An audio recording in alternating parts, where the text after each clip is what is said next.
Noong nakaraan, binaril at napatay ni Mayor Romasanta ang tauhan niyang si Pilo dahil sa karuwagan nito. Dahil dito nagsunuran na ang kanyang mga tauhan sa kanya na palundagin ang kanilang kabayo sa pagitan ng mataas na bangin na nakapagitan sa dalawang bundok na kanilang tatawiran. Samantala nakarating na sina Crisanta at Guido Mortal sa kuweba ng Pasong Halimaw kung saan nila nakita ang isang machine gun at samurai.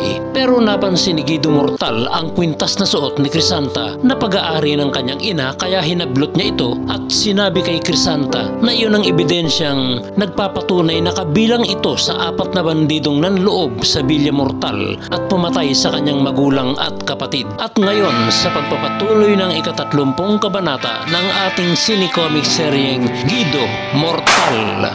Ikinuwento ni Crisanta kay Guido Mortal na may malubhang sakit ang kanyang ina at para ito makaligtas sa kamatayan ay kailangan niya ang salaping gagamitin niya sa pagpapagumot dito. Dahil dito napabilang siya sa pangkat ni Mayor Romasanta, Damaso at Manggrupo para looban ng Villa Mortal habang wala doon si Guido Mortal. Pinagsabihan ni Crisanta ang mga kasama na pagnanakaw lang ang kanilang pakay doon na sinang-ayun na naman ng Mayor. Nagbunyi ang kanilang grupo sa kanilang binuong plano at sinalakay nga nila ang Villa Mortal para pagnakawan. Sumumpa si Crisanta kay Guido Mortal na hindi raw siya ang pumatay sa magulang nito at kapatid na hindi naman pinaniwalaan ito. Nakiusap na muli si Crisanta kay Guido Mortal na bago raw siya nito patayin, hayaan niyang siya ang pumatay kay Damaso at Mayor Romasanta. Lumuluhang ipinagtapat ni Crisanta na bukod daw sa nilinlang siya ng mga ito, sila rin daw ang nagwasak sa kanyang karangalan. Ikinuwento ni Crisanta na matapos daw nilang malooban ng Villa Mortal, tumuloy sila sa yungib ng Pasong Diablo. Dito raw siya pinagbalakang halayin ng 3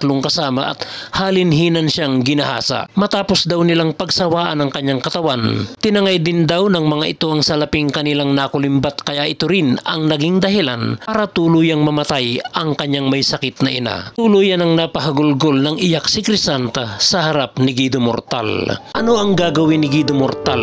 Tuluyan kaya niyang patayin si Crisanta o kaawa nito dahil sa sinapit na kaapihan sa mga kamay ni Damaso at Mayor Romasanta? Abangan ang nakasasabik na ika-31 kabanata ng ating sinicomic seryeng Guido Mortal.